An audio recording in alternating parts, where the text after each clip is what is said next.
Buenos días, bienvenidos a todos del Centro de Investigación Interdisciplinar para el Desarrollo Universitario.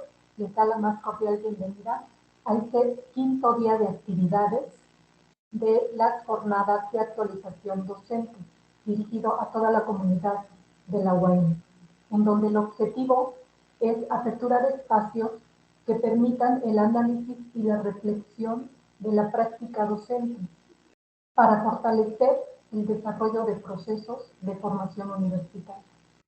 El día de hoy tenemos nuestro tercer día en relación a las conferencias, titulada El campo académico en México, a cargo del doctor Jorge Ariel Ramírez Pérez.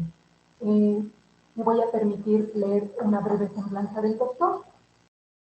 Es licenciado en Sociología, maestro en Estudios de Población y Desarrollo Regional y doctor en Ciencia Social con especialidad en Sociología. Es profesor investigador de tiempo completo en la Universidad Autónoma del Estado de Morelos, adscrito al Centro de Investigación Interdisciplinar para el Desarrollo Universitario. Imparte docencia en licenciatura, maestría y doctorado.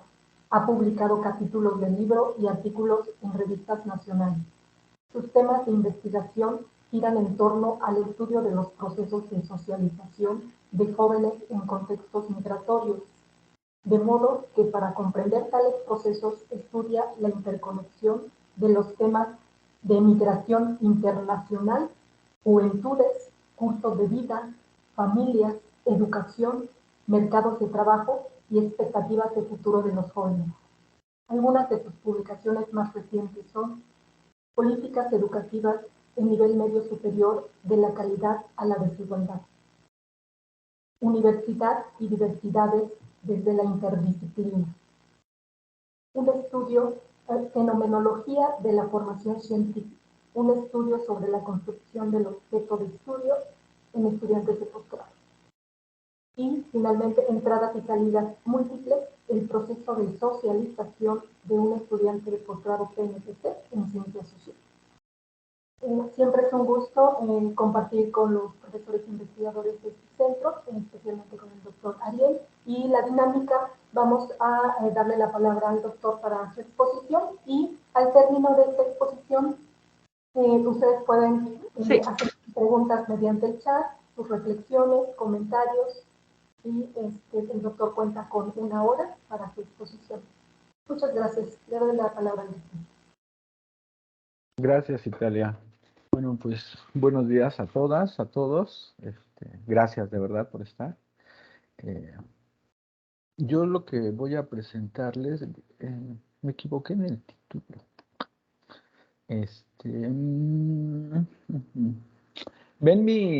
¿Sí se ve mi presentación? Sí, doctor, se ve bien. Okay. ¿Y me escuchan bien? Es que mis audífonos andan fallando. Sí, se escucha muy bien también, doctor. Gracias. Hay un cambio en el título. Lo que voy a presentar es una aproximación al campo de la educación superior en México. Es un trabajo que estoy realizando. Me interesa mucho diagnosticar el campo de la educación superior en México. Entonces, esta es, digamos, una parte en que estoy trabajando. Es mucho más complejo lo que estoy haciendo. Soy sociólogo, ¿no? Y ya, ¿no? Como se comentó. ¿Y qué significa que soy sociólogo?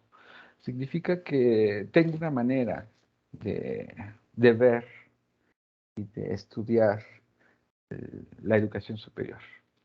No soy pedagogo, no tengo ninguna formación, no soy básicamente sociólogo, demógrafo, y mucho de lo que voy a presentar tiene que ver con eso, ¿no? Con la sociología y la demografía. ¿Se oye el ruido? Ok. Entonces, y quiero aclarar esto porque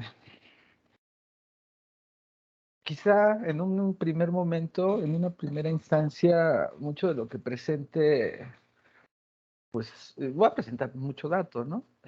Muchos de los datos de repente cuesta trabajo cómo aterrizarlos, ¿no? Pero a mí me parece que es importante, primero, siempre, ¿no? Para conocer la realidad, diagnosticarla. Es decir, tener un mapa, una foto de la realidad que nos interesa y después ya indagar sobre lo que significa esa radiografía, esa foto, ese mapa. Entonces, yo básicamente, yo espero, ¿no? que lo que yo presente, pues genere más bien inquietudes, preguntas, eh, y sí, creo que si eso se logra, pues está genial, ¿no? Eh, la investigación más como una herramienta para generar problemas, dudas, inquietudes. Y eso por un lado, ¿no? En tanto que sociólogo, y también en tanto que sociólogo, pues tengo aproximaciones, además de metodológicas, pues tengo aproximaciones teóricas. Entonces, en este caso, la aproximación teórica tiene que ver con la teoría de los campos de Bourdieu. Entonces, cuando yo hablo de campo, lo uso en un término, en un sentido muy técnico, ¿no? Teórico, sociológico. Básicamente de Bourdieu me apoyo fuertemente en él. Bien, el objetivo de esta presentación es que a partir de la teoría de los campos de Bourdieu y haciendo uso de los microdatos de INEGI, específicamente el Censo de Población y Vivienda de 2020, pueda yo mostrar y podamos nosotros ver cómo el campo de la educación superior en México refleja las diferencias sociales de nuestro país, ¿no? Les decía, soy sociólogo y entonces por ahí es que hago las cosas y entiendo la realidad. Y creo que es importante hacerlo, hay que comenzar por estas cosas, ¿no? Estaba recién leyendo un libro de Piaget sobre educación y hace un diagnóstico, ¿no? Es un libro, es interesante porque si bien es un libro, digamos, viejo, ¿no? De mitad de los años 60 del siglo pasado, ¿no? Él hace un diagnóstico mundial de la educación, de todos los niveles de educación, ¿no? Y y ya en ese tiempo, en el 65, ya está hablando de la necesidad de hacer diagnósticos científicos sobre el ámbito educativo para poder tomar decisiones políticas y tener certeza de los métodos, de las técnicas, de las estrategias de formación. Si no, entonces, ¿no? Y él hace un repaso ahí de un montón de, de- de- de aproximaciones en el campo de la educación o en la educación y cómo están fracasando, ¿no? Y muchos de esos, incluso de esas aproximaciones que en su momento estaban en boga y que actualmente incluso en México tienen vigencia, ¿no? Como las metodologías activas, el aprendizaje activo, este tipo de cosas. Piaget muestra cómo no se están llevando a cabo de manera adecuada, simplemente porque no se hacen diagnósticos adecuados, ¿no? Y es sorprendente que después de cuántos años, ¿no? Desde el 65 para acá, échenle la cuenta, seguimos igual, ¿no? Es decir, seguimos sin hacer diagnósticos adecuados para poder hacer las políticas educativas adecuadas. Eh, eh, entonces, por eso me parece importante hacer este tipo de trabajo, ¿no? Que es lo primero que hay que hacer cuando queremos conocer una realidad. Bien, esta es la aproximación teórica. Digamos, son las tesis que guían la construcción de mis datos. Por un lado, esta proposición que implica estudiar el campo de la educación superior como un microcosmos social, ¿no? Es decir, yo como sociólogo me aproximo a la educación superior esperando que ella se comporte como un microcosmos social. Y por lo tanto, que ahí, en la educación superior, yo voy a esperar que se estén reproduciendo desigualdades sociales. Es decir, que la educación, el análisis de la educación superior me va a permitir ver las desigualdades sociales que están operando en el país y que se están reproduciendo en la educación superior. Y eso es importante tenerlo en cuenta, ¿no? Esta es una tesis que saco de Bourdieu, de un libro que a mí me parece fenomenal. Se llama Homo Academicus, que es un análisis del campo de la educación superior francesa claro, con datos de los años 60, sobre todo cuando se da el movimiento del 68, cuando está el movimiento del 68, precisamente Bourdieu está trabajando teorías de la educación, ¿no? Sociología de la educación muy fuerte, y estudia lo que está ocurriendo en el 68, ¿no? El libro lo escribe hasta el 84, es decir, aparece publicado hasta 1984, bastantes años después. El primer capítulo es un capítulo muy interesante, se llama Quemar las naves, ¿no? O quemar el libro, que es una discusión de construcción epistemológica, ¿no? Es decir, digamos, toda la serie de decisiones epistemológicas que se toman para poder hacer investigación en educación superior. Es un capítulo sumamente interesante, precisamente para poder justificar la distancia que hay entre el 68 y el 84 que está publicando ya el libro, ¿no? Entonces, pero lo interesante es que las realidades no cambian tan rápido como uno cree, ¿no? Entonces, hay estructuras que permanecen, que sus transformaciones llevan muchísimo, muchísimo tiempo. Entonces, es posible entender una estructura social, eh, aunque no necesariamente se esté trabajando con datos recientes, ¿no? Claro, siempre hay que tener datos recientes para estar contrastando y viendo el movimiento estructural. Bien.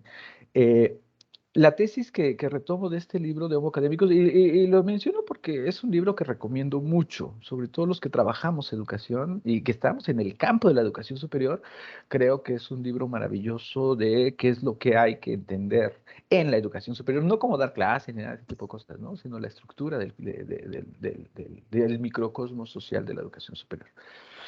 Y es el caso francés, no hay ninguna investigación, ningún trabajo parecido para otras latitudes y creo que eso es importante hacerlo y por eso es que estoy trabajando en esto, ¿no? Me Oye, ya parece que entré. muy bien, Gracias. muy bien. Entonces me parece que es importante hacer un trabajo que diagnostique perfectamente las diferencias sociales en la educación superior y cómo están reproduciendo nuestras desigualdades, porque solo así podríamos tomar decisiones. Entonces, la proposición la leo. Él plantea que al igual que el campo social, tomado en su conjunto, o sea, una sociedad, el campo universitario es el sitio de una lucha de clases, que trabajando para conservar o para transformar el estado de la relación de fuerza entre los diferentes criterios y entre los diferentes poderes que ellas señalan, contribuye a hacer la división de clases de modo tal que pueda ser captada objetivamente en un momento dado del tiempo, ¿no? Entonces, adentro de la educación superior podemos ver las diferencias de clases y podemos ver las luchas de clases, ¿no? Entonces, es digamos, un espacio privilegiado para poder entender lo social, el espacio de la educación superior. Y la tesis que yo voy a estar trabajando aquí, y que la desprendo de estas proposiciones teóricas, es que el campo de la educación superior en México refleja las desigualdades sociales y reproduce las desigualdades sociales. Y además, las áreas disciplinarias es donde se expresa la reproducción de las diferencias sociales de México. Entonces, todo mi análisis lo voy a hacer a partir de ver las diferencias que hay entre áreas disciplinares. Los ejes de análisis son dos. Por un lado, analizo a los profesionistas, es decir, aquellas personas que tienen algún título universitario. Y por otro lado, analizo también a los estudiantes de educación superior, aquellos que en un momento en el tiempo, específicamente en el año 2020, declaraban estar estudiando educación superior. Operacionalizo algunas variables de la teoría de los campos. Las más fuertes son capital social, capital cultural, capital económico y algunas variables sociodemográficas que dan cuenta precisamente de posiciones sociales en el espacio social y desde luego que en el espacio de educación superior. Trabajo fundamentalmente en este caso, para este trabajo, con el Censo de Población y Vivienda. Son datos de 2020. Eso es lo que con lo que construyo pues mi información. Bien, y bueno, les quiero mostrar este primer gráfico. Este Esta es la demanda de licenciaturas en la UAM 2022 por áreas de conocimiento. Las áreas de conocimiento las estoy tomando a partir de los criterios de INEGI, porque INEGI registra, digamos, bueno, los que estamos en educación, ¿no? O sea, hay un formato, ¿no? El 911 creo que se llama.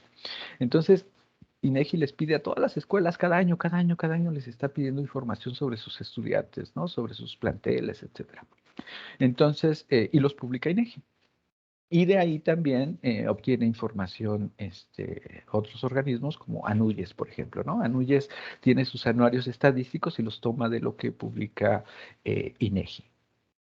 Entonces, INEGI tiene estas áreas de conocimiento, pueden ser diferentes las áreas de conocimiento, pero me parecen bueno, un poco para poder comparar con otras fuentes, etcétera.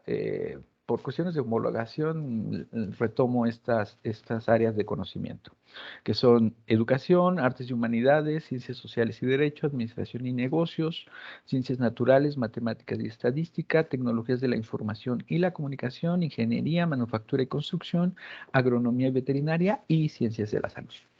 Y ahora que salieron la lista de aceptados y de no aceptados en la UAM, pues me puse a hacer una base de datos con esa información que es pública y porque me interesa, ¿no? Muchísimo analizar cómo se comporta la demanda y la oferta, ¿no? Eh, entonces, veamos aquí, o sea, si bien es el caso de la UAM, solo es la UAM, no es representativo del país ni nada, ¿no? Pero de alguna manera, digamos, indica, ¿no? ¿Qué está ocurriendo respecto a la demanda? Es decir, ¿qué es lo que la gente quiere estudiar? Vean ciencias de la salud, ¿no? 35.4% del total de los que hicieron examen. eh, o sea, más de una tercera parte de las personas solicitan ingresar a ciencias de la salud. La siguiente más demandada, ciencias sociales y derecho. Es decir, esta es la demanda, ¿no? O qué tan taquilleras son ciertas áreas de conocimiento? Ciencias de la salud, fundamentalmente. Y esto estoy segurísimo que, bueno, lo malo es que no, o sea, este tipo de información no se publica, es muy complicada. Entonces, por eso es que yo siempre que sale la lista de aceptados, hago mi base de datos para ver cómo se está comportando, para tener más o menos una idea. Pero estoy casi seguro que en el país se reproduce esto. Luego ciencias sociales y derecho. Enseguida estaría ingeniería, manufactura y construcción, administración y negocios, luego educación, ciencias naturales, matemáticas y estadística, artes y humanidades y en último lugar, tecnologías de información y comunicación y agronomía y veterinaria. Esto es a lo que aspira la sociedad, ¿vale? Esto es lo que quiere y considera deseable la sociedad, en ese orden de importancia. Pero, pues una cosa es lo que quiere la población y otra lo que puede, ¿no? Esto es demanda, pero esto es la oferta, ¿no? Es decir, aquí están en color azul los aceptados de la UAM y en anaranjado los no aceptados. Vean cómo cambia todo el asunto, ¿no? Ciencias de la salud solamente puede aceptar del total de demanda, solo puede aceptar al 26%. Estamos hablando de una cuarta parte, ¿no? O sea, del total de los deseos de la población por estudiar ciencias de la salud, solo hay espacio para una cuarta parte. Este, uno de cuatro logra acceder. Solo para eso hay espacio. Recordemos, ¿no? Ciencias sociales y derecho. Bueno, del total de los que aspiran, solo el 66% tiene lugar, ¿no? Pero pensemos en las áreas que no son demandadas, ¿no? Esas que casi nadie quiere, ¿no? No se aspira mucho. Agronomía y veterinaria, ¿no? Que era una de ellas. El 98% puede acceder. Y ese 2% es porque ni siquiera alcanzó el puntaje mínimo, ¿no? Es decir, y hay programas de casi la totalidad. Vean, ciencias naturales, matemáticas y estadística, que tampoco es como muy taquillera, ¡pum! 100%, ¿no? O sea, hay espacio suficiente para que lo estudien. Entonces, aquí ya, este es el ajuste, ¿no? De la realidad. Si quieres, pero no se puede, ¿no? No se puede todo lo que tú quieres. Esto es interesante. Luego veamos ya un dato nacional. Este lo construí a partir de los anuarios estadísticos de ANUYES. Es el dato más reciente.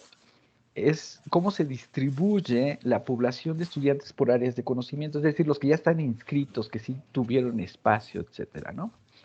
Eh, Administración y negocios es donde hay más gente estudiando, no necesariamente, o sea, sí es demandada, pero no necesariamente significa eh, que es lo que desea la sociedad, ¿no? Digamos, las universidades, esto es lo que ofertan. Entonces, principalmente donde hay más espacios es en administración y negocios, luego en la ingeniería, manufactura y construcción, enseguida ciencias sociales y derecho, después ciencias de la salud y mucho después educación, tecnologías de la información y la comunicación, eh, y vean artes y humanidades, ciencias naturales, matemática estadística y agronomía y veterinaria. Aquí hay que tener cuidado, ¿no? Porque de las proposiciones que yo planteo, ¿no? Es que hay que hacer el análisis de estas áreas de conocimiento porque los perfiles socioeconómicos, sociodemográficos e intelectuales son muy diferentes para estas áreas de conocimiento. Bien, pero vean, ¿no? O sea, tenemos marginales, de alguna manera, áreas disciplinares marginales para la sociedad y también en términos de oferta, ¿no? Son datos del censo, estos son datos del censo de 2020 y este es el mapa nacional, ¿no? De profesionistas y de estudiantes por áreas de conocimiento. Los azules son los estudiantes y los anaranjados son los profesionistas, es decir, ya terminaron o egresaron de educación superior. Veamos, ¿no? Ingeniería, manufactura y construcción es lo que más está presente en el país, eh, tanto en términos de estudiantes como de profesionistas. Después le siguen ciencias sociales y derecho, administración y negocios. En cuarto lugar, ciencias de la salud. Luego seguiría educación, enseguida tecnologías de la información y la comunicación, y ya al final estarían ciencias naturales, matemáticas, estadística, artes y humanidades, y al último del último, agronomía y veterinaria, ¿no? Este, y que son cosas que, digamos, hay datos que hay que tener presentes y que, les decía después, viene un proceso de interpretación. Ahorita nada más es el diagnóstico, pero vemos, ¿no? O sea, una cosa es lo que la sociedad aspira, otra es lo que las instituciones pueden ofertar, y este es el panorama de, digamos, de lo que pueden ofertar. Digamos, es como la media o el cruce, más bien el cruce entre oferta y demanda, ¿no? Esta es la realidad. Bien. Eh, Voy enseguida, lo que voy a ir haciendo ahorita es ir mostrando condiciones socioeconómicas de primero de los profesionistas y después de los estudiantes de educación superior. Eh, Esta es una manera, ¿no? De ver dónde se insertan en términos laborales los profesionistas.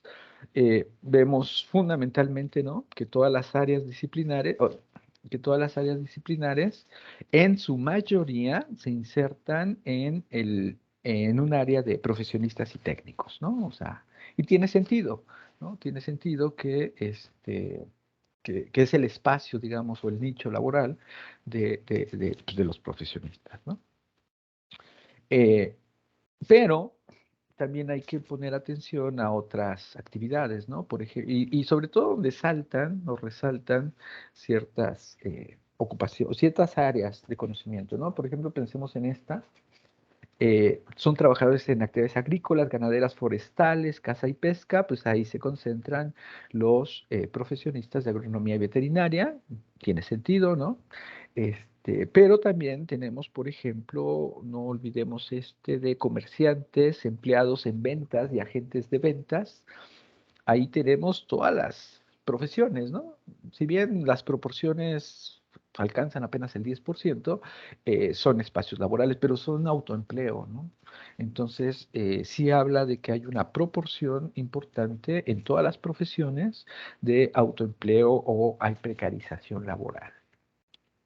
Luego ya en términos de sectores de actividad, que ya es más claro, bueno, tradicionalmente se trabajaba con los sectores eran el sector primario, el sector secundario, el sector terciario, pero, y tenía sentido, ¿no? O sea, tenía sentido agruparlo así tan grueso, porque, bueno, los trabajadores en el campo, por un lado, por otro lado, los trabajadores en la industria de la transformación, la construcción, y por otro lado ya los servicios, ¿no? Pero estaban como que los gruesos de población se distribuían más o menos, ¿no? O sea, se podían agrupar ahí. No había, digamos, no había necesidad de hacer diferencias como muy puntuales, pero actualmente, y sobre todo si trabajamos, bueno, en mi caso yo que estoy trabajando con profesionistas, pues trabajan fundamentalmente en sector servicios, ¿no? Entonces tengo que hacer unas distinciones en el sector terciario de servicios. Entonces, pues lo permite el censo, distinguir el sector terciario en varios subsectores, ¿no? Entonces, y son servicios, ¿no? Eh, digamos, los que estudian, los profesionistas formados en educación, pues están insertos en servicios educativos, cual está muy bien, ¿no?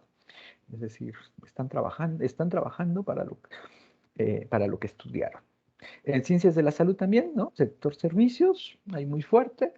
Están los de ciencias de la salud, están ejerciendo en el sector servicios, está bien. Ingeniería, manufactura y construcción, ahí tenemos de manera importante, precisamente, eh, en el sector secundario, pues, en el sector de transformación, tenemos a las ingenierías, la manufactura, la construcción, está bien, ¿no? Administración y negocios, los tenemos en comercio, básicamente es comercio, administración y negocios, muy fuerte, ¿no? Ciencias sociales y derechos se va distribuyendo en diferentes subsectores, eh, pero también tenemos gente de ciencias sociales y derecho en comercio, en actividades legislativas, gubernamentales, de impartición de justicia y de organismos, ¿no? Es decir, posiciones de gobierno, lo cual está bien. Artes y humanidades se mueven más en servicios profesionales, científicos y técnicos, también en comercio, lo cual significa, ¿no? que tienen problemas laborales, ¿no? Artes y humanidades tienen problemas laborales, de inserción laboral, y también están en sector secundario, ¿no? Es decir, casi, ahora sí que de lo que se puede, ¿no? Hay pocas áreas de conocimiento que tienen muy precisos sus nichos, ¿no? O sea, es educación, es salud, es ingeniería, manufactura, construcción, administración y negocios, y por eso, ¿no?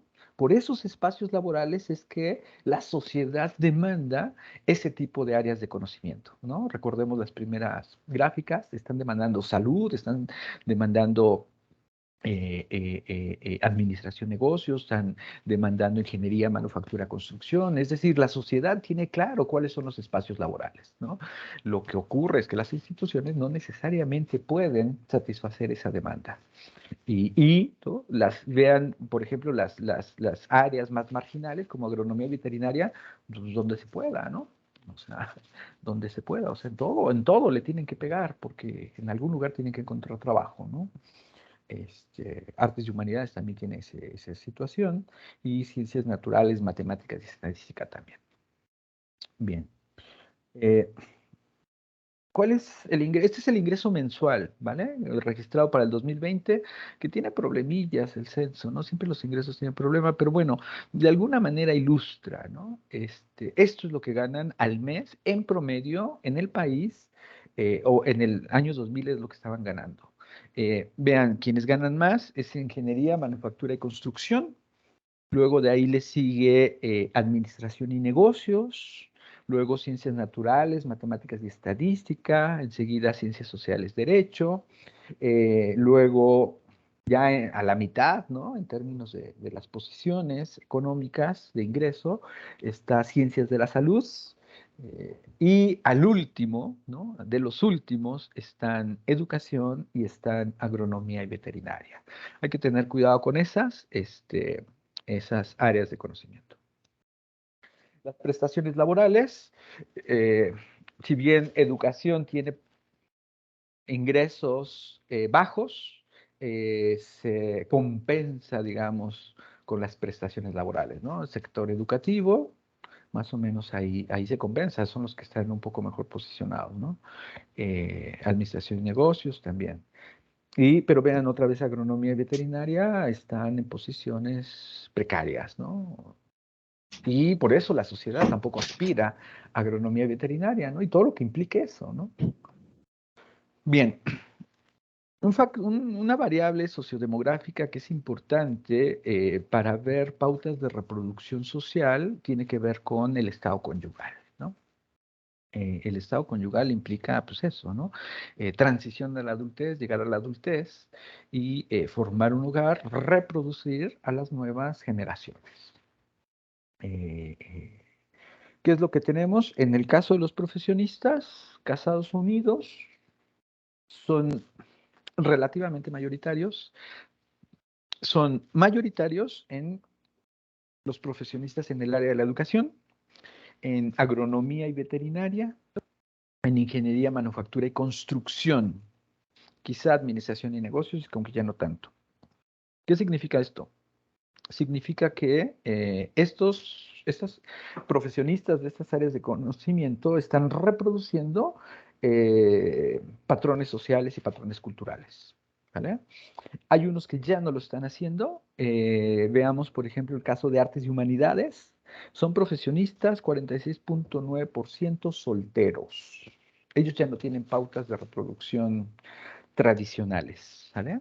Y vamos a ver después cuando veamos número de hijos y eso, cómo ellos ya tienen las tasas de fecundidad más bajas, ya no se están reproduciendo, ¿no? Son un rasgo, son un grupo particular. También ocurre con ciencias naturales, matemáticas y estadística.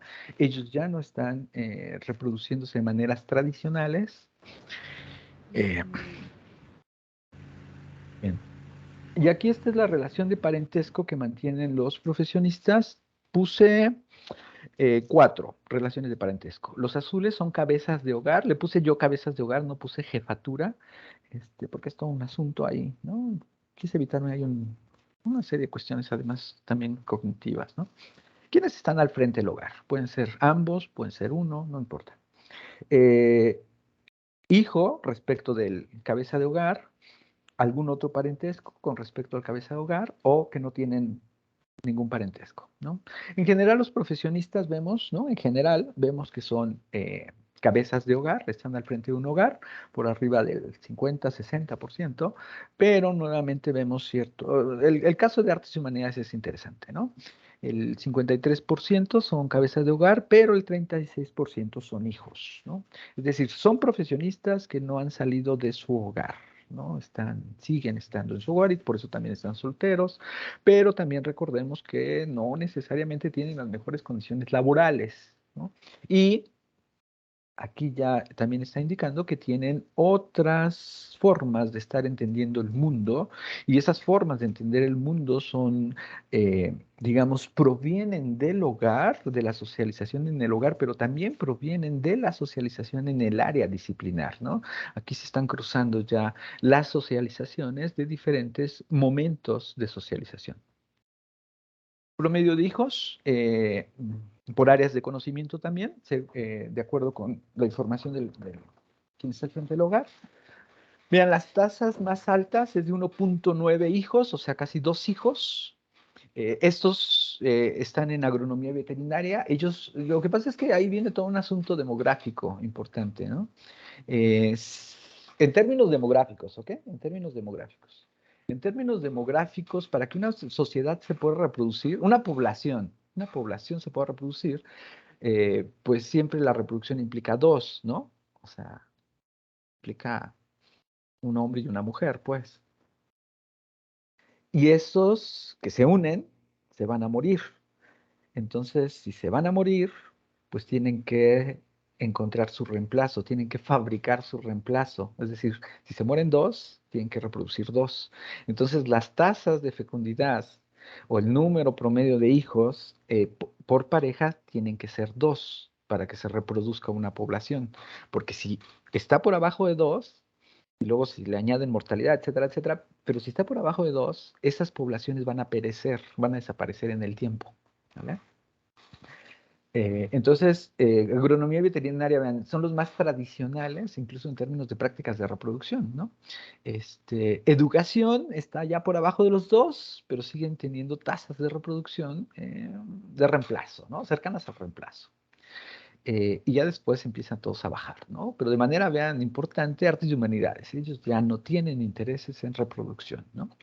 Y hay que pensar esto qué significa, ¿no? O sea, es decir, en artes y en humanidades, ¿no? En filosofía, en sociología, en antropología, etcétera, etcétera, traemos toda una serie de rollos teóricos que estamos difundiendo por toda la educación superior, ¿no? Con estas ideas de transversalidad y ese tipo de cosas, y que también implican pautas de reproducción de población, pero también de reproducción cultural, pero vemos aquí claramente que la sociedad mexicana, e incluso solo esta, que está súper filtrada, que logra acceder a la educación superior, este, tiene pautas diferentes de entender la realidad y de estar en la realidad, ¿no? Eso me parece importante, de reflexionar. Ahora veamos a los estudiantes, ¿no? Esto es lo que ahora voy a ir mostrando. ¿Quiénes son los estudiantes? Y en términos esto, ¿no? De reproducción social. Este, en anaranjado están todos aquellos que son hijos, viven adentro del hogar de los padres. Los que están en azul, ellos mismos ya son cabeza de hogar y son estudiantes. Y los que están en gris no tienen relación de parentesco en el hogar donde viven, ¿no? Con el cabeza de hogar donde viven. En general lo que vemos es que los estudiantes son hijos, ¿no? O sea, estamos hablando, en la mayoría de los casos, arriba del 70%, ¿no? Es decir, 7 de cada 10 estudiantes viven con su familia, ¿no? Con su familia materna, paterna. Pero no ocurre para todos, o sea, en la mayoría está ocurriendo, pero veamos el caso de educación, ¿no? El caso de educación, el 30% ya son cabeza de hogar y son estudiantes de educación superior y estudian educación. Entonces, habla, ¿no? De una necesidad de formación de ciertos tipos de personas, ¿no? Que iniciaron sus procesos de transición a la adultez formando un hogar y postergaron la educación superior y los estudios de educación les abren un espacio de posibilidad para poder acceder a la educación superior y bueno, todo lo que implica en términos laborales, ¿no? Que fue lo que estuvimos viendo más atrás. Los más privilegiados, ¿no? O sea, los más privilegiados van a ser estos que en la mayoría de las áreas de conocimiento son hijos, ¿no? Y tenemos a los más privilegiados, tecnologías de la información y la comunicación, ingeniería, manufactura y construcción, también artes y humanidades, administración y negocios y ciencias de la salud, ¿no? eh, Tienen condiciones y vamos a ir viendo esas condiciones para poder dedicarse a estudiar, ¿no? En términos de los entornos familiares donde viven estos jóvenes que estudian la educación superior o estas personas que están en la educación superior, en su mayoría jóvenes, hijos de hogar, vean el número, los tamaños de familia, ¿no? Educación, 3 hijos, ¿no? O sea, por arriba del reemplazo, es decir, hay reproducción muy fuerte y habla de prácticas de reproducción tanto cultural, ¿no? Y social, importante, ¿no? Tradicionales, digamos. 3.1 hijos, ¿no? Hijos que tiene cabeza de hogar en agronomía y veterinaria, 2.7, 2.8, tecnologías de información, ciencias de la salud, ¿no? Ciencias sociales, derecho, administración, negocios, pero los que ya desde el hogar hay ya una transformación cultural, son quienes estudian artes y humanidades, ¿no? 2.5, o sea, ya nada más casi en el reemplazo.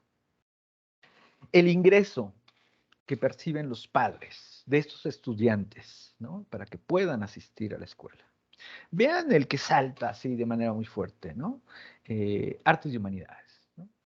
Es decir, los padres de los chicos que estudian artes y humanidades tienen ingresos por arriba, son los más altos de todos sus demás compañeros, ¿no? Los ingresos masculinos son más altos siempre que el de las mujeres y habrá una desigualdad de género en el ingreso, desde luego, pero incluso ahí, ¿no? Incluso ahí, en esas desigualdades que hay del ingreso de género en los padres, se mantienen las diferencias, ¿no? Es decir, tanto los padres como las madres de los estudiantes de artes y humanidades son los que mayor ingreso perciben, si bien las mujeres perciben menos que los hombres, pero a pesar de esa situación, es decir, también hay desigualdad en las mujeres, pues ese es el punto, ¿no? Y los estudiantes de artes y humanidades tienen las mejores condiciones, ¿no? Luego estarían los de administración y negocios, y ya de ahí empezamos a bajar, ingeniería de manufactura, luego salud, o sea, en salud también, o sea, mucha gente solicita ingresar a salud, ya lo vimos, la mayoría quiere entrar a ciencias de la salud, pero también hay que tener ciertas condiciones económicas desde el hogar, ¿no? Y los que están más precarizados son los que estudian educación y agronomía y veterinaria, ¿no? Educación, hay un nicho laboral, que es el sector educativo, sector servicios en educación, pero veíamos que agronomía tenía problemas laborales importantes y, o sea, eso es terrible, ¿no? Y eso lo sabe la gente, ¿no? Lo sabe la sociedad. Es decir, la sociedad sabe que agronomía veterinaria, ¿no? Tiene problemas laborales y hay que huir de eso, ¿no?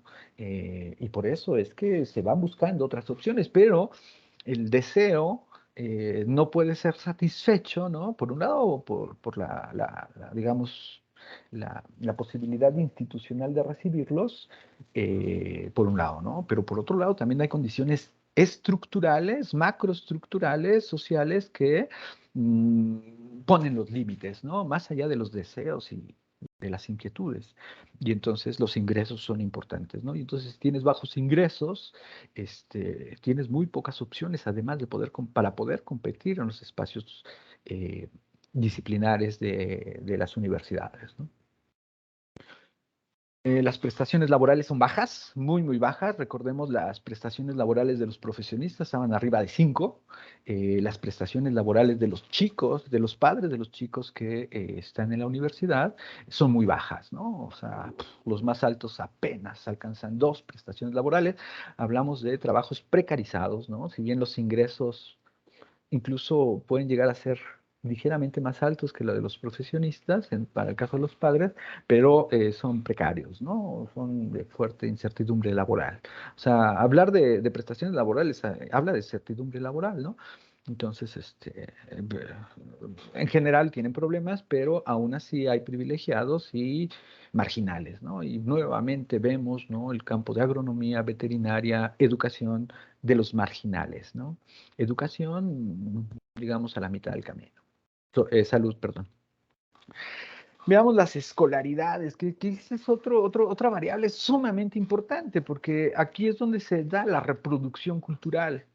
¿Vale? Entonces, la escolaridad de los padres funciona tanto como capital social como como capital cultural, ¿no?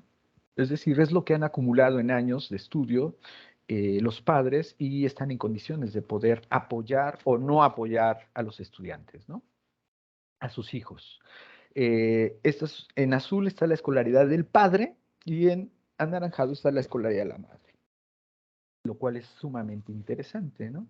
De entrada, estas son medias. Estamos hablando de arriba de 10 años de escolaridad de la madre, ¿no? Para que haya condiciones de posibilidad para que los estudiantes ingresen a la educación superior. 10 años, estamos hablando de nivel medio superior, básicamente, ¿no? Muy pocos logra niveles más altos y esto se presenta básicamente en artes y humanidades, ¿no? Salud y ciencias de la salud también, ¿no? Que ese es un súper tema, ¿no? El de ciencias de la salud, porque vimos la demanda es impresionantemente alta, pero el espacio es para una cuarta parte, ¿no? Es decir, estamos hablando casi de dos, ¿no? Uno, o sea, de cuatro que quieren ingresar, solo hay espacio para uno. Y ese uno tenía condiciones, ¿no? Y una de esas condiciones es la escolaridad de los padres. Y vean, por ejemplo, agronomía y veterinaria, otra vez, son marginales, son de los marginales, y también educación, ¿no? Pero vean también cómo es importante quienes impulsan de manera importante las aspiraciones de los chicos a ingresar a educación superior y las posibilidades de acceder son las madres, ¿no? De manera importante. Entonces, ahí el papel de la mujer es fundamental en estos procesos, ¿no? Bien, aquí les voy a presentar, es una media de capital cultural de los estudiantes de educación superior. Eh, Son 9 bienes culturales los que consideré, construir un índice y de esos 9, estas son las medias. Quienes tienen mayor capital cultural son los estudiantes de artes y humanidades. Es decir, en su casa tienen bienes materiales que les permiten sostener, acumular conocimientos, saberes, habilidades, para poder ingresar y poder concursar, estar en la educación superior, ¿no? Son los que tienen los capitales más altos. Después de ahí le están siguiendo ciencias naturales, matemáticas y estadística. O sea, son áreas que exigen, demandan altas capacidades cognitivas, y los otros también son ciencias de la salud, ¿no? Ahí es donde se están concentrando los que tienen los mayores capitales. Y los que tienen los menores capitales, vemos nuevamente educación, es decir, la gente que estudia educación viene de bajos ingresos, viene de familias tradicionales, viene de familias con trabajos precarios y también viene de familias con muy poco capital cultural. Y al final del final, agronomía y veterinaria, con todo lo que implica, ¿no? Que hay que pensar. Este, y hay que pensar muchas cosas, ¿no? O sea, que a partir de esto hay que pensar muchas cosas porque ¿qué tanto nosotros en educación superior, cuando estamos trabajando con los estudiantes, es decir, de qué perfil somos nosotros? ¿No? Es decir, nosotros venimos de las posiciones privilegiadas, tuvimos accesos privilegiados, fuimos de los grupos privilegiados que tenían condiciones privilegiadas, y en qué área de conocimiento estamos laborando y con qué tipo de estudiantes estamos trabajando y qué tipo de relaciones estamos estableciendo con ellos, ¿no? O sea, yo digo, ahorita que estoy más metido en el campo de la educación, ¿no? Pues sí me quedo pensando, ¿no? O sea, pensemos en educación. O sea, hace ratito yo cuando comenzaba hablaba de Piaget, por ejemplo, ¿no? O sea, Piaget ¿no? Es toda una autoridad, sobre todo en educación, es muy fuerte, ¿no? Pero entender a Piaget es sumamente complejo. O sea, entender a Piaget es sumamente complejo, porque Piaget está discutiendo, es decir, todo el conocimiento que él está construyendo, lo está construyendo en una discusión. Todos los gases, obviamente, todos los gases, después de 2 años. ¿Pueden apagar ese micrófono, porfa? Por favor, si pueden, allá. Ok. Nada más por mencionar a Piaget para hablar del campo de la educación.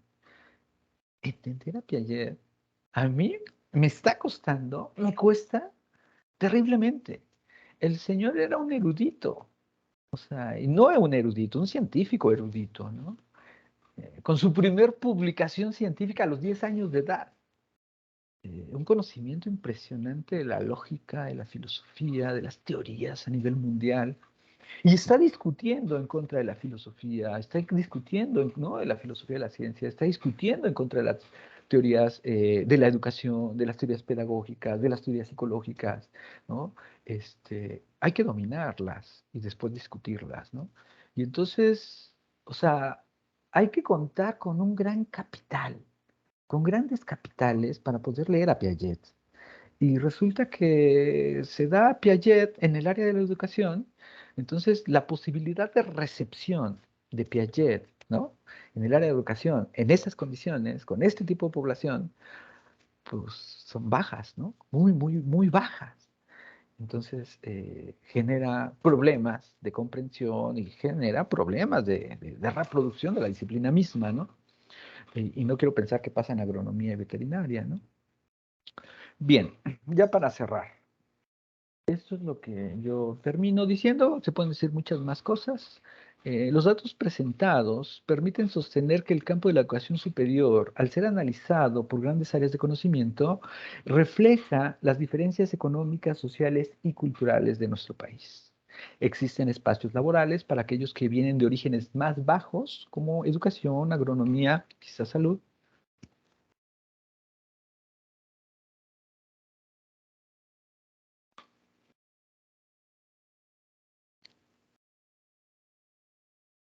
Me votó.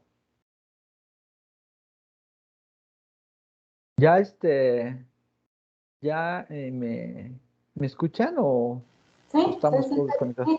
No, sí, Ah, sí, sí, todo está ok, bien. ya estoy terminando. Lo bueno que estoy terminando. Sí, Eh, Áreas de conocimiento como artes y humanidades son espacios, y también ciencias naturales, ciencias exactas, ¿no? Son espacios de reconversión de capital para aquellos que en el origen cuentan con mayor capital económico y cultural, ¿no? Y son estas áreas de conocimiento las más, digamos, en términos culturales son las más privilegiadas, ¿no? Y también en términos económicos.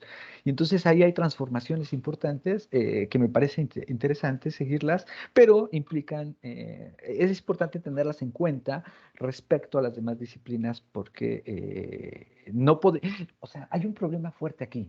O sea, un problema fuerte, fuerte que yo detecto es miren. Por ejemplo, está el asunto del método científico. Está el asunto de las jerarquías disciplinarias. Bien, nada más una jerarquía tremenda, bestial, es la filosofía, ¿no? O sea, pensemos en dos, la filosofía y las matemáticas. El método científico que está canonizado, el canonizado, viene de esto que dicen, ¿no?, cuates como Bunge, por ejemplo, o como Popper, ¿no?, nada más por decir dos, que están formados en la filosofía, ¿no?, y Bunge además en la física. Es decir, el método científico canonizado viene de la intersección de la filosofía, de las matemáticas, de la física. Es decir, las disciplinas más privilegiadas. Y ese método canonizado, ese método científico canonizado, se reproduce en todas las demás disciplinas, ¿no? Y lo reproduces allá, por ejemplo, en el campo de la educación, que me parece terrible, y que es de las disciplinas, de las áreas disciplinares más marginales, ¿no? En términos de los orígenes sociales, del ingreso, de capital cultural, etcétera, etcétera, ¿no?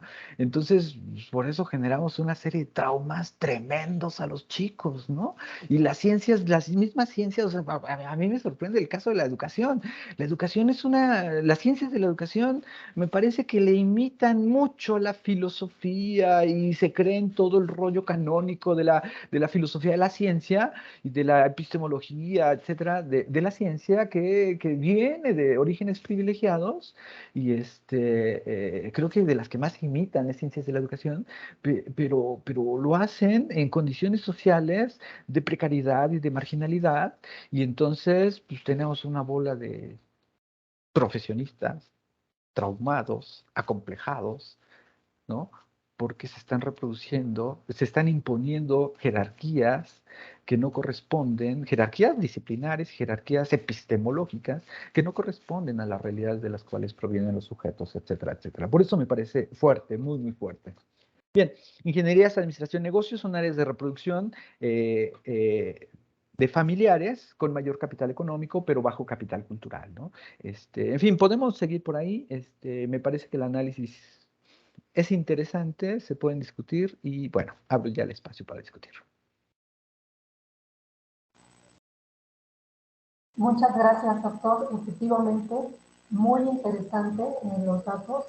La verdad es que, pues, como bien comentaba usted, muchas veces no nos acercamos a esta información que se tiene en INEGI, ¿no?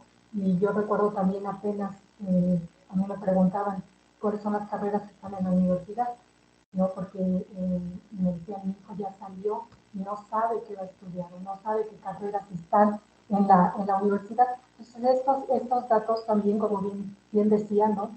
Me parecería interesante que pudieran estar, si bien están al alcance, digamos, desde las bases, pues muchas veces, de las bases de datos, muchas veces, pues no nos acercamos, ¿no? Y creo que lo que comentaba también usted en el sentido de los datos que proporcionaba de la escolaridad de los padres, por ejemplo, recuerdo simplemente también una pregunta que me hacían de una madre de familia que se acercaba y me decía, no sé si la carrera de mi hijo, me decía, no le han dado el título, ¿no? Por ejemplo, no le han dado el título y no sabemos por qué. Entonces le decía yo, mire, en la Secretaría de Profesiones, puede usted consultar si la institución está registrada para empezar, si esa universidad, esa escuela, tiene registrados sus programas, porque si no está registrado ante profesiones, no le van a poder dar un título, ¿no? Y entonces, y vamos viendo cómo hay mucha información, sabemos todos los días aprendemos algo nuevo, pero hay mucha información que pues no tenemos nosotros el conocimiento, ¿no? A veces de saber qué con esa información nos va a responder algunas de las dudas que tenemos. Y ahorita, pues bueno, lo que usted mencionaba en el campo de la educación superior, dice, se reproducen las desigualdades sociales, ya lo vimos, y yo me quedaba también ahora pensando en el tema de todos estos datos y añadiendo también lo de la pandemia, ¿no? Que veíamos la deserción de estudiantes tan fuerte que hubo, ¿no? Pues ahora con este tema de la pandemia. Entonces, me parece muy interesante. Además, bueno, yo también lo vi desde el punto de vista también de las decisiones que usted decía, la toma de decisiones para analizar estos datos y poder ver estas carreras, ¿no? De demanda, pero también de cómo se están comportando en el campo profesional, en el mercado laboral.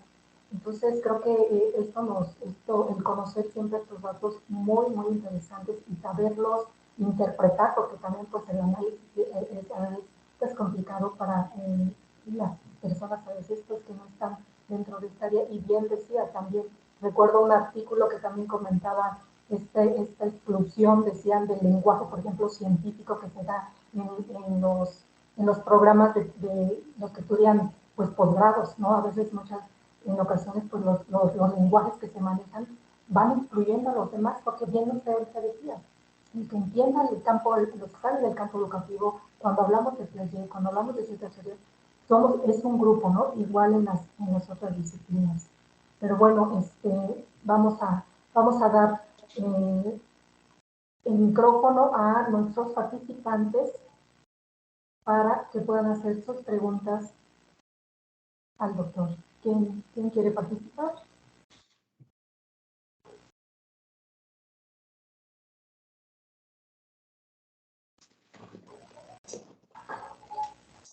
No hay.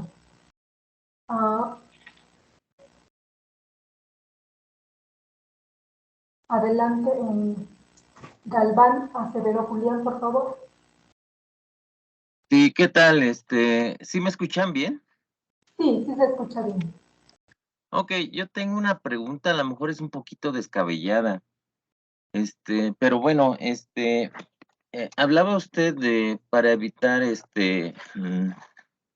que los profesionistas al final de culminar su carrera queden traumados, decepcionados de que realmente no lo que encontraron trabajo, no lo que realmente les apasiona. Y también para evitar pues demanda de carreras no deseadas a nivel México, ¿no?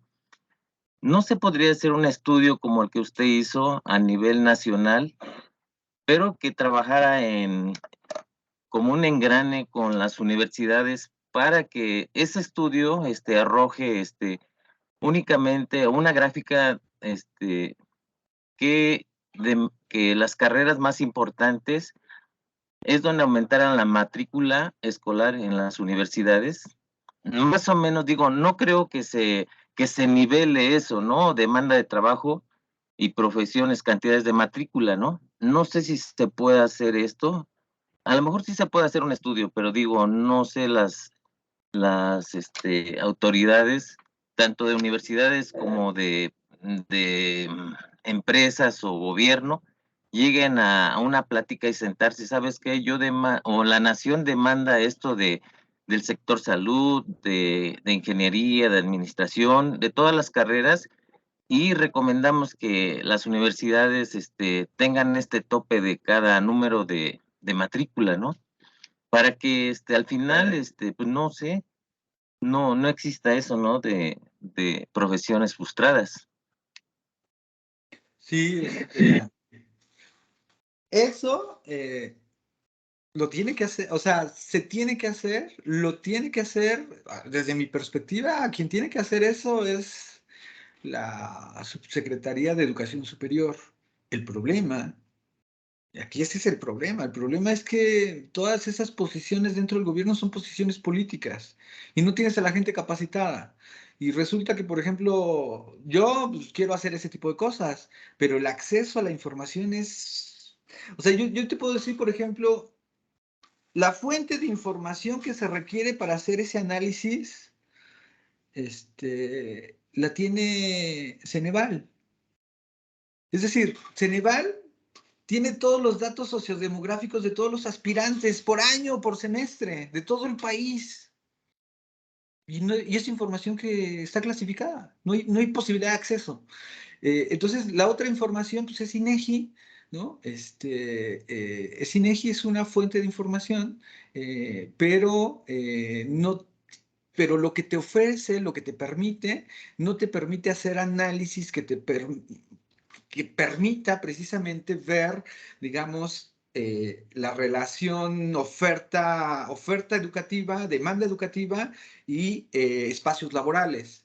Entonces, tenemos problemas de información muy fuerte y por eso digo, quienes tienen la posibilidad de hacerlo, no lo hacen, ¿no? O sea, evidentemente, dentro de la Subsecretaría de Educación Superior, si se hiciera un trabajo de este tipo, podrían acceder a la información de Ceneval, que es fundamental, pero no hay quien lo haga. Y los investigadores, de alguna manera, pues siempre estamos afuera, ¿no? O sea, estamos afuera. Y en ese sentido, pues somos malos también nosotros, porque no ejercemos presión política para demandarles a las instituciones, por un lado, la información y por otro lado, que las políticas se tomen con base a partir de estudios científicos. O sea, políticamente somos marginales, ¿no? Entonces, pero, digamos, ese proyecto sí es necesario, es importante, pero desde fuera, los investigadores, por el acceso a información que tenemos, no lo podemos hacer.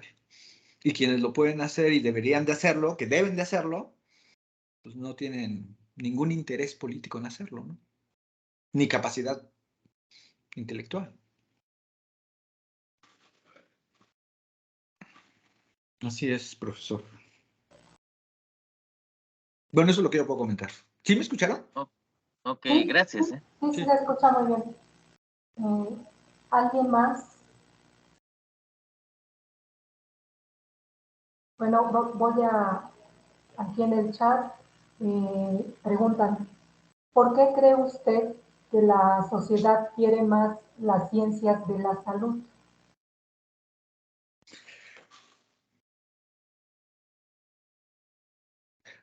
Se cruzan muchas cosas, muchas. Ciencias de la salud es una posibilidad, es una disciplina, es un área disciplinar con posibilidades de movilidad social. Ese es uno, y la gente lo ve, ¿no? O sea, todos en este país tienen algún conocido o familiar que es médico y pueden ver que sus condiciones de vida cambiaron al ser médicos. Por un lado. Luego, por otro lado, esta posibilidad de movilidad social y de que exista un nicho laboral, pues está determinado porque están trabajando con la población. Y la población siempre se enferma. Entonces, hay mercado de trabajo muy fuerte. Eso es importante. Y la gente busca mercado de trabajo. Busca trabajo, pues. Para eso vas a estudiar, para trabajar.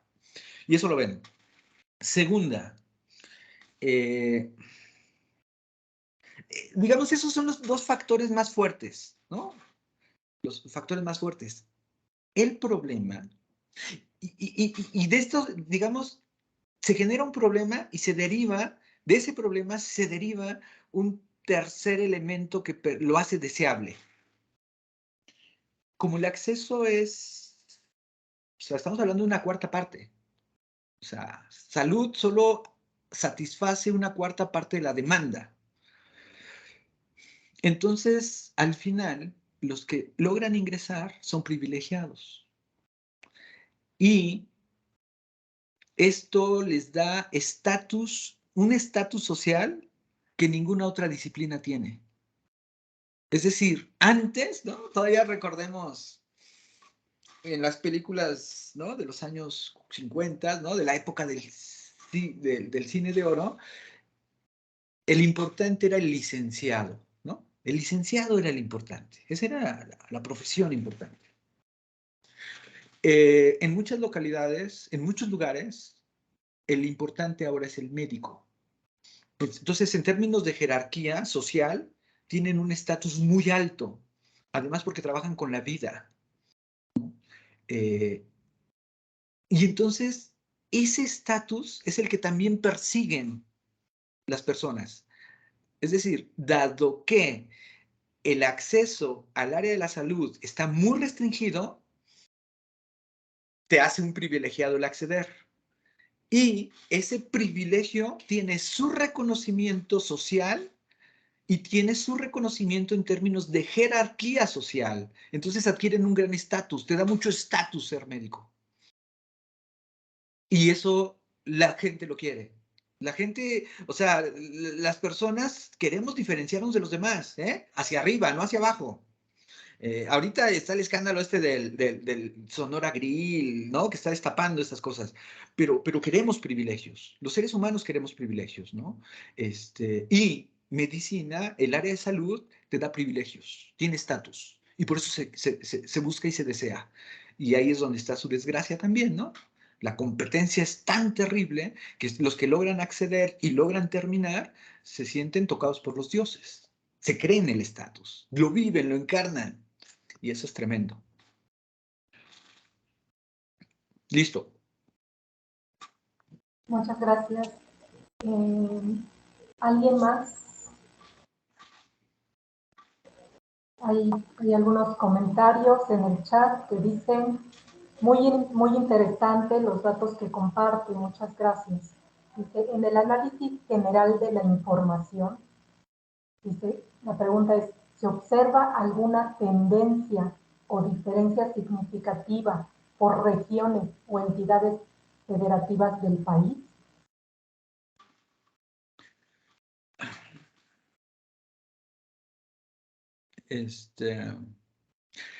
No he hecho el análisis por regiones. Este es un trabajo, o sea, quiero hacer un libro. Estoy trabajando un libro. Pero entonces yo primero tenía que tener como todas mis variables, todo lo tenía que tener a nivel nacional. Y entonces ahorita lo que sigue es, por un lado, esto comparado en el tiempo, porque quiero ver si hay transformaciones o si realmente estamos hablando de estructuras. Entonces voy a comparar 2000 a 2020, 20 años. Y ya después que hago la comparación, en el tiempo, la hago en el espacio. Pero ahorita no puedo dar esa información.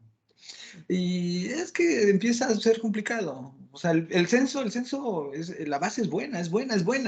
Estamos hablando de 15 millones de casos con los que estoy trabajando. Y para el caso ya de profesionistas, estoy trabajando con 1 millón de casos, o sea, está bien. Pero si yo lo empiezo a partir, a regionalizar, me empiezo a quedar con muy poquitos casos, y cuando ya me quede con pocos casos, ya digamos, la seguridad del dato, ¿no? La confiabilidad en el dato se va disminuyendo muy fuerte. Entonces también por eso, no. Me da miedo bajar, que se supone que son representativos a nivel incluso municipal. O sea, el censo tiene esa potencia, pero el problema es que es representativo a nivel municipal en términos poblacionales. Pero si yo tomo solo en cuenta la población que tiene educación superior, no está plenamente representada. Entonces da miedo. A mí me da miedo, pues. Por eso yo, o sea, quisiera otro tipo de datos para esto, pero no hay manera. Y me da mucho coraje, ¿no? Porque es necesario. O sea, me da coraje porque sí se necesita, se requiere, y resulta que trabajo con puras migajas, ¿no? Y hablo de todo el país, ¿no? O sea, cualquier investigador que haga este tipo de investigación trabaja con esas migajas, pues. O sea, por eso hacía lo que comentaba al inicio, ¿no? Quienes tienen la información, acceso a la información, no lo hacen, da coraje.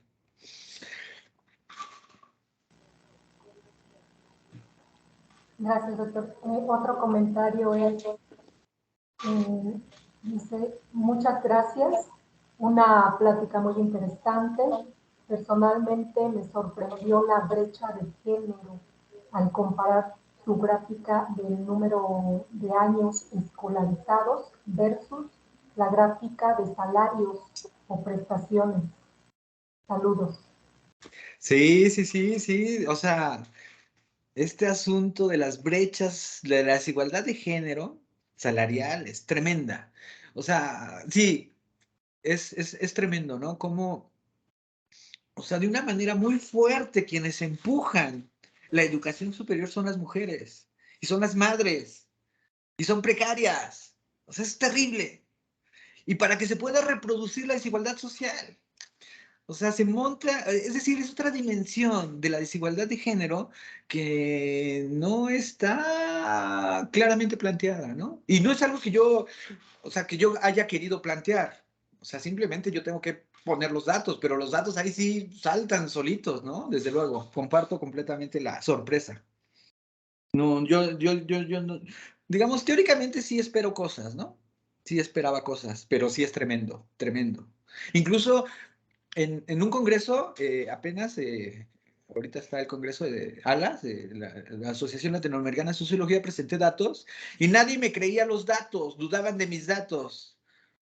¿No? Hasta saqué ahí todos mis, ¿no? O sea, yo trabajo esto en SPSS y construyo ahí, programo pues todo las variables, las operacionalizo programando y reviso, ¿no? Pues no, sí lo hice bien, ¿no? Sí, claro, hasta les enseño, miren, aquí está, o sea, es la realidad, esta es la realidad y sorprende, ¿no? Por eso me gusta mucho la investigación empírica, porque sorprende, ¿no? Y datos así fuertes te hacen ver qué es real, ¿no? No ideologías, ¿no? Acá no. Comparto la sorpresa.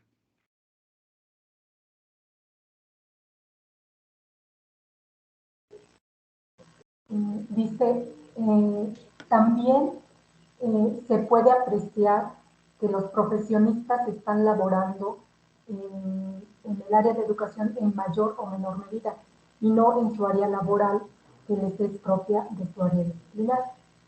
Esto, dice, ¿qué tipo de implicaciones puede tener en términos del ejercicio de la profesión?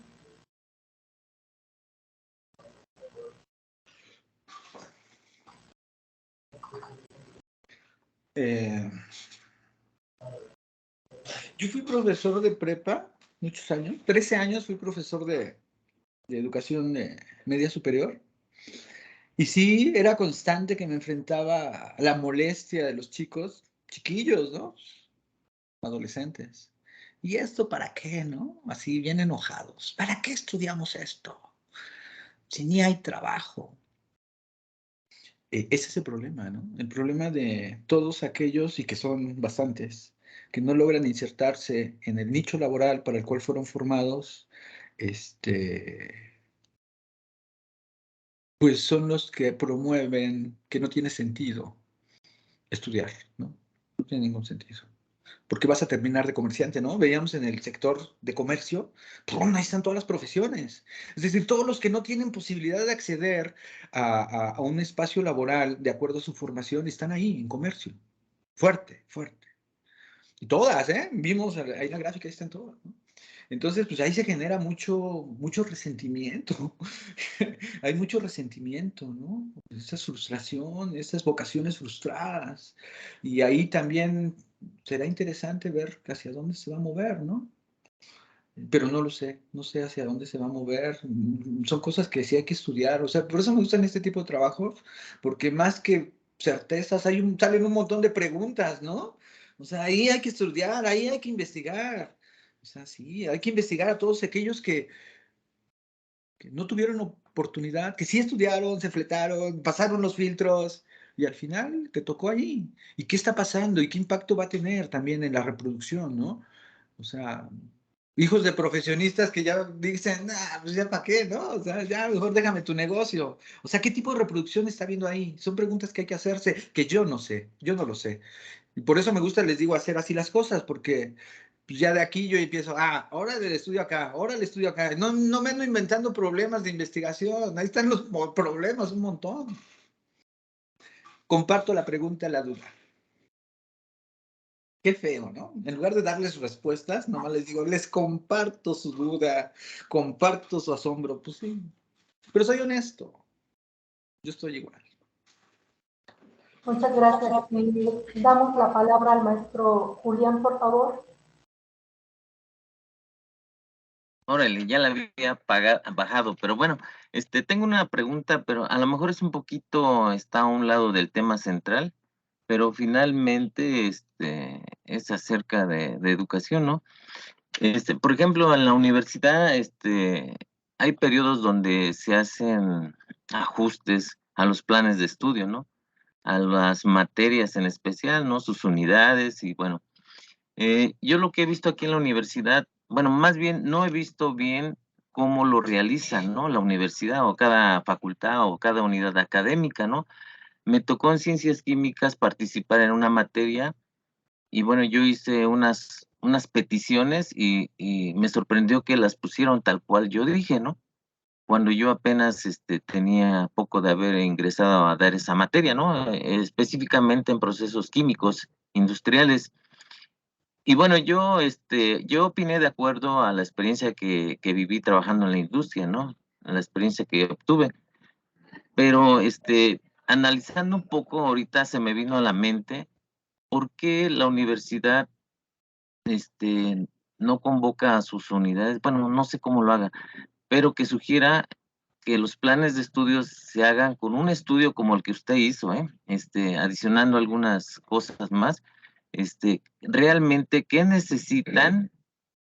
¿Cuáles son las necesidades de los campos de trabajo de las diferentes áreas de estudio para que en base a eso las universidades vayan actualizando esos planes de estudio? Porque la pregunta es, no sé si la universidad, cómo lo haga la universidad o todas las unidades académicas, pero yo creo que debería de haber un equipo de trabajo analítico que vaya a los campos de trabajo para ver las necesidades de cada área de trabajo, ¿no? No sé usted qué opine, esa es la pregunta. Sí, bueno, ahí la maestra Italia puede decir muchas cosas y espero que comente. Yo ahora voy a comentar desde donde, igual, ¿no? Mi experiencia. A mí me ha tocado estar al frente de varias reestructuraciones de planes de estudio, de licenciatura, de maestría, creación de un doctorado. Y pues sí, eso es lo que todos esperamos, ¿no? Incluso la universidad tiene unos lineamientos para reestructuración y dentro de ellos está el estudio de factibilidad. El estudio de factibilidad tiene que ser un estudio científico. Creo yo que el estudio de factibilidad institucional más o menos tiene pertinencia. Y lo digo porque acabamos de armar un estudio precisamente para hacer un doctorado. Este, digamos que en términos institucionales existen instrumentos que, si se siguen adecuadamente y de manera especializada, es decir, quienes participen dominan los requerimientos que hay que cumplir, sí podrían hacerse bien las cosas, ¿no? En términos formales, digamos que hay los instrumentos, las herramientas, los caminos y los mecanismos. Pero en términos reales, no ocurre. La gente que tiene que hacer los estudios de factibilidad no sabe hacer estudios de factibilidad. Y lo digo porque yo le tengo muchas observaciones al estudio de factibilidad de la UAM. Tiene muchos problemas metodológicos muy fuertes. Pero, ¿no? De alguna manera resolvería. Pero no, al final, todo lo que tiene que ver con reestructuraciones e incluso creaciones de planes de estudio no corresponde a análisis de la realidad laboral, de los espacios laborales. Aquí se está, en lugar de atender a la sociedad, que eso es lo que tendríamos que hacer, ¿no? O sea, esa es nuestra misión. En lugar de atender a la sociedad, estamos atendiendo a organismos que nos tienen puesto el pie encima y les tenemos un pánico tremendo. ¿Cuáles son esos organismos? Por ejemplo, CONACYT es uno, ¿no? En los posgrados. El otro tiene que ver con los organismos interinstitucionales de evaluación de de la educación superior, ¿no? Ahorita los CIES, los COPAES, todo ese tipo de cosas. Entonces, se está atendiendo a esos organismos y entonces se hacen reestructuraciones de manera periódica, pero para poder alcanzar el nivel tal y no sé cuál. Pero, o sea, digo, a mí no me dan miedo las evaluaciones, obvio, pues nosotros, por ejemplo, que estamos en investigación, pues nos evaluamos cada año, con así nos evalúa cada 3 años, cada 5 años. O sea, las evaluaciones es lo más normal del mundo. Pero no hay que hacer las cosas por la evaluación, hay que hacer las cosas por el cumplimiento del objetivo. En este caso las reestructuraciones de los planes de estudio sí tendrían que hacerse reestructuraciones así como dice, profesor, pero nada más se cumple para poder pasar y obtener la acreditación y poder obtener esto, y etcétera, etcétera. Y entonces se evita al máximo el trabajo. Y luego, por otro lado, la verdad, o sea, digo, yo que he estado al frente de varias reestructuraciones, pues es un montón de trabajo que muchos no van a hacer, no quieren hacer, ni tienen por qué hacerlo. O sea, pienso en los profesores por hora. O sea, hacer un estudio de factibilidad, un diagnóstico, un profesor por hora, él nada más gana lo de sus horas. O sea, quienes tendrían que hacerlo son los de tiempo completo, pero los de tiempo completo tienen su agenda de investigación y eso les distrae, etcétera, etcétera. Se vuelve bien complejo. Pero sí, tienen que ser estudios de factibilidad, así, de análisis de mercado, de demanda, oferta, de habilidades, de destrezas, saber cómo se están comportando los profesionistas, los egresados de tu universidad, cuál es el plus, etcétera, etcétera, etcétera. Sí, hay que saber todas esas cosas, pero honestamente no se sabe. Si uno revisa cualquier plan de estudios de esta universidad y uno va y observa esa parte del plan de estudios que tiene que ver con el análisis del contexto, son malos. Yo he revisado muchos, de un montón de facultades. Malos. Y la universidad tampoco hace mucho, ¿no? O sea, tampoco tiene expertos que les enseñen a hacer, que les guíen. Tenemos un montón de gente que está ahí en educación superior y al rato me van a correr, que nada más están viendo si sabes poner puntos y comas, cuando de lo que se trata es de construir datos adecuados. Y eso no saben hacerlo. No saben. Digo, a mí me ha tocado un montón de reestructuraciones. Me van a correr. Ya no me haga hablar, profe.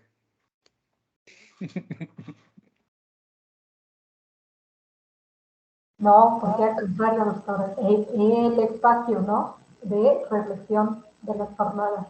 Pues sí, efectivamente, ¿no?, lo que comenta el doctor, los procesos efectivamente son complejos cada vez más, cada vez se requieren más, me parece, ¿no?, más recursos también humanos que puedan apoyar estos procesos en ese sentido que el doctor comenta. Porque efectivamente también a mí me parece uno de los elementos que ha cambiado en el tiempo en estos procesos, pues es efectivamente los momentos que se toman para llevar a cabo estos procesos. Bien decía el doctor, efectivamente, siempre estamos las instituciones de educación superior más públicas, ¿no?, atendiendo a estas recomendaciones de política externa, de política internacional, de evaluaciones, ¿no?, en el sentido de los recursos financieros también, ¿no? Aquellos programas, decíamos, que no tienen el nivel 1 de reconocimiento de CIES, están acreditados por COPAI, que tienen la calidad de CONACYT, no pueden participar por los proyectos federales. Ahora pues creo que ya ni proyectos federales va a haber, no sé cómo se va a comportar ahora en este sentido estas decisiones que decía el doctor de las instituciones, de decir, pues yo no me quiero evaluar, o me voy a evaluar, pero en qué sentido, no, desde dónde, porque incluso, fíjense, este tema que el doctor también toca, que es para otro espacio también bien importante, pues es efectivamente la toma de decisiones de que las universidades son autónomas, y en el sentido, en el caso de los planes y programas de estudio, ¿no?, ¿qué se ha seguido también? La estructura, a la hora de hacer la estructura curricular, la decisión de contenidos, incluso en la oferta. Yo me quedaba pensando ahorita con los datos que el doctor presentaba, ¿no?, también en estas decisiones de oferta educativa, y recordaba, por ejemplo, una experiencia que la universidad abrió una carrera en uno de los municipios, y la gente decía, es que no queremos esa carrera, nosotros queremos medicina, ¿no? La comunidad ya se le había dicho que se iba a aperturar la carrera de medicina y se abrió otra carrera. Y entonces, bueno, creo que sí es bien importante, para mí me parece también estos espacios y de tiempo que se le dedica a estos procesos, porque también los procesos se han reducido en tiempo, pero han crecido en las tareas que se requieren para hacer también este tipo de trabajos. Bien decía el doctor, yo decía prácticamente pues hacer un programa educativo, ¿no?, realizar un plan de estudios y hacer una reestructuración, una nueva creación, pues sí se requiere de prácticamente hacer toda una tesis, ¿no?, de los estudios que se requieren, pero sí me parece importante que pues los tiempos que se le dan a estos procesos anteriormente sí también duraban a veces un año, a veces 2 años, ¿no? Ahora pues se han reducido bastante, entonces creo que también el tiempo es un factor que influye, y lo que comenta el doctor, efectivamente el recurso necesario para poder llevar a cabo debidamente como se tienen que hacer estos estudios, ¿no? Entonces, pues sí hay una pues, tarea pendiente e importante. La maestra Hernández tiene su mano levantada, por favor, maestra. Gracias, doctora. Bien, comentar, me pareció muy interesante la información que nos comparte el día de hoy el doctor. Creo que nos muestra el panorama, ¿no?, de cómo está todo lo que tiene que ver con el sector educativo, y nos puede permitir orientar, ¿no?, hacia dónde es que tenemos que dirigir nuestros esfuerzos. En verdad sí nos apoyaría mucho para la cuestión de lo que tiene que ver con estudios de factibilidad, para cambios en programas educativos, pero desde mi punto de vista como docente también nos permite identificar el panorama que le espera a nuestros estudiantes, ¿no? En ese aspecto, como bien comentaron varios de los que me precedieron en sus comentarios, pues es parte de cómo motivar al estudiante, ¿no? Cómo hacerle ver que tiene que ser perseverante, que tiene que ser tolerante al momento de que él concluya sus estudios, porque quizás la incursión al sector laboral no va a ser muy rápida, no va a ser la idónea, pero tenemos nosotros que apoyar en ese sentido a nuestros estudiantes, ¿no? El hacerles ver que tienen que tener fortaleza para poder salir adelante, que tienen que prepararse en ese tiempo en el cual ellos pueden incorporarse al sector laboral, que no solo es quedarnos con los estudios universitarios, ¿no? En ese tiempo en que haya esa oportunidad, pues hay que continuar preparándonos, y pues la verdad fue una información que a mí me permite ver muchas cosas. Ojalá que nos permita orientar, ¿verdad?, hacia dónde van los ajustes que se estarán haciendo de aquí en adelante. pero ojalá también pudiéramos incidir en que la política, ¿no?, que tiene que ver con programas, proyectos, en lo que tiene que ver con el sector educativo, pues pudieran realmente hacer uso de esta información, ¿no? Yo he visto al menos que cuando hay esos cambios de programas, de planes, como que no hay un seguimiento, no hay una estadística histórica, por así decirlo, en la cual podamos irnos o podamos consultar. Creo que eso se ha perdido de unos años para acá. Cuando llegue ese momento de volver a trabajar esas revisiones de planes, pues sería nada más ir complementando, ¿no?, lo que se va dando en los últimos ciclos.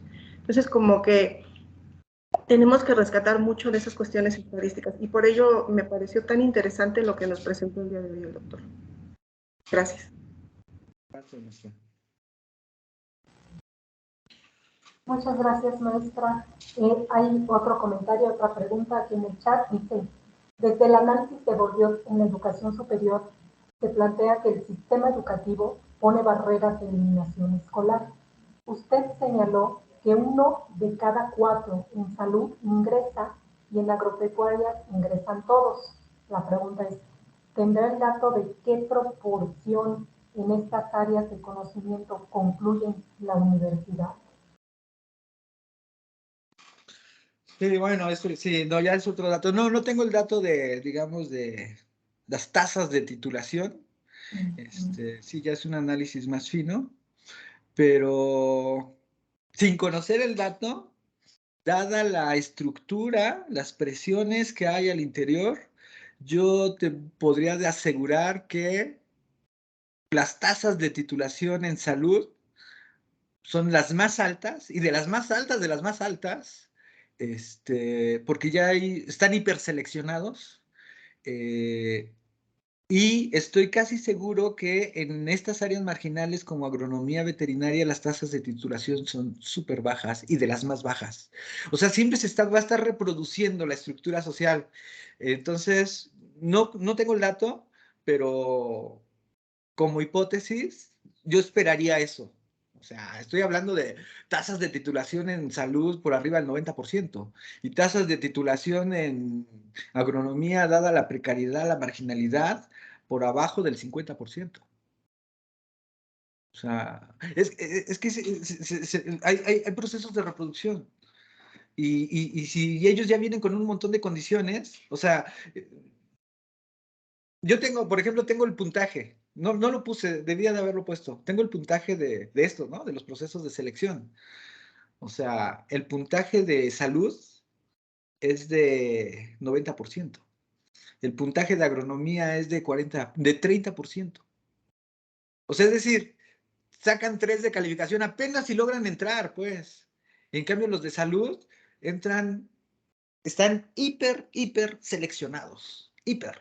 Sí, una cosa bestial.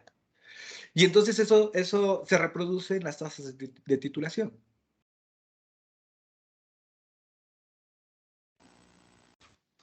Muchas gracias. Preguntan si podría usted compartir la presentación. Sí, no tengo problema. De hecho, bueno, no sé cómo compartirla. O sea, no sé cómo pasarla. Tú me dices, Italia, ¿no? Sí, nosotros aquí tenemos. Pero ya estoy por mandar un artículo. Lo voy a ir sacando por artículos, pero yo espero al final del año ya, o sea, a inicios del próximo año ya estar mandando a publicación el libro. Sí, tengo que acabar este libro. Pero entonces va a estar más bonito el libro. Definitivamente.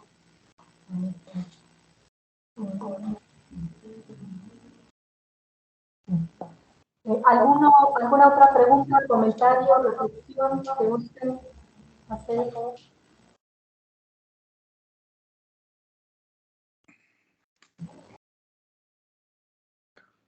Bueno, ya leímos todos los comentarios y preguntas del chat. No sé, doctor, si gusta comentar algo más para ir cerrando. No, no, ya, nada más quería invitar quien quiera. Miren, es una invitación. Voy a dar un taller, es un taller de lectura de un libro de Bourdieu y compañía, el oficio de sociólogo. Entonces, va a ser mañana, jueves y viernes, de 4 a 8. Yo invito, porque, digamos, es un libro que es muy difícil de leer, así, muy difícil, de esos que, ¿no? A mí me llevó años entenderlo. Entonces, pero después de tantos años y tantos intentos de entenderlo, lo logré entender y me parece que es un libro fundamental, así fundamental, para poder hacer investigación social. Entonces, a mí me emociona mucho ese libro porque me parece que es el libro más hermoso que puede haber sobre investigación sociológica. Y sé lo duro y lo difícil que es entenderlo. Entonces, pues básicamente el taller es que yo presento las diapositivas donde ya extraigo las tesis fuertes del texto y las vamos tratando de entender, de articular. Entonces, y lo ofrezco a profesores, yo lo ocupo, ¿no? Con mis estudiantes de posgrado, y la verdad es que al final también casi nadie lo entiende, ¿no?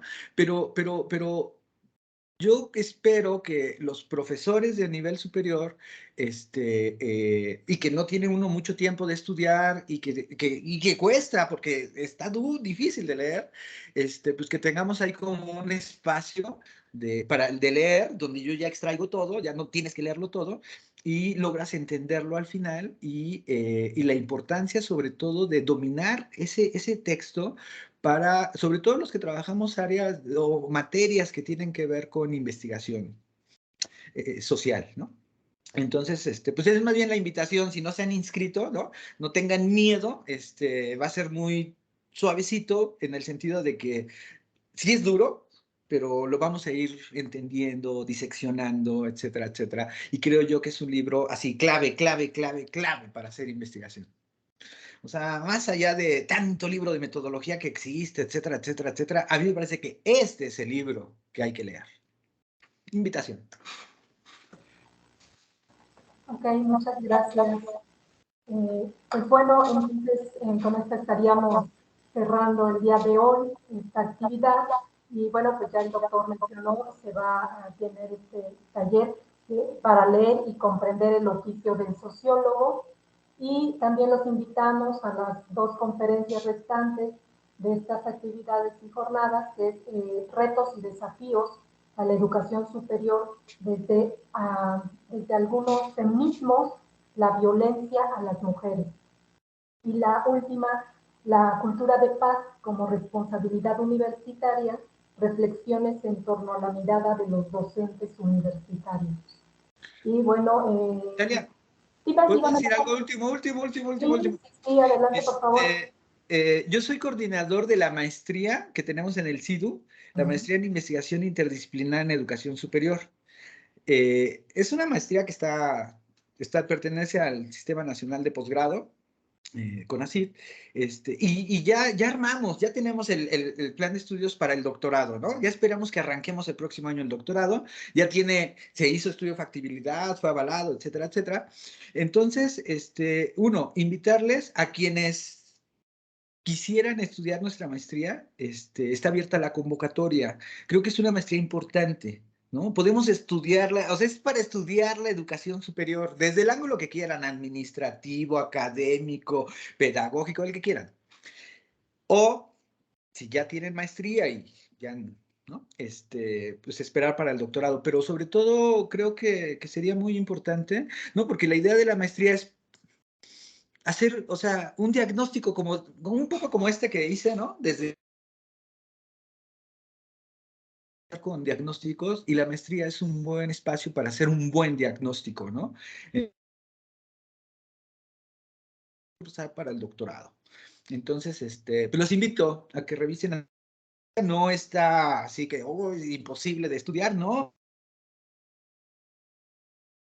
Y estaban estudiando con nosotros, nunca dejaron de trabajar, siguieron siendo padrísima. Entonces se puede trabajar y se puede estudiar, ¿vale? Entonces ahí página del CIDU, la convocatoria de la maestría cierra el 27 de septiembre. Entonces, por ahí hay alguien, precisamente para gente que ya está inserta en la educación superior, para que se y podamos incidir adecuadamente.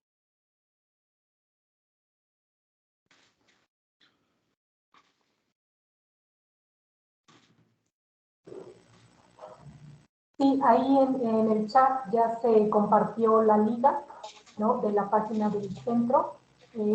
Pueden ustedes accesar, efectivamente está en la convocatoria, los datos también, y pues también invitarlos a que también en la página ustedes pueden encontrar los videos de eventos anteriores, conferencias, talleres, cursos que se han impartido en el centro.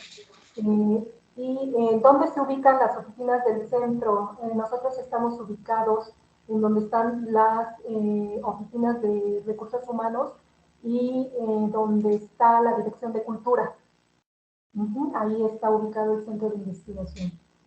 Y también estoy viendo que están preguntando, requieren más datos del curso que va a impartir el doctor el día de mañana. Con gusto les compartimos la información. Ahorita vamos a tomar nota y se les envía la información. Pues no me resta más que agradecer a todos y cada uno, al doctor por esta excelente presentación, y a nombre de la doctora Elisa Lugo Villaseñor, directora del Centro de Investigación Interdisciplinar para el Desarrollo Universitario, agradecer su participación el día de hoy y los esperamos en los eventos siguientes, en la maestría y próximamente en el doctorado. Muchas gracias, buena tarde. Buenas tardes.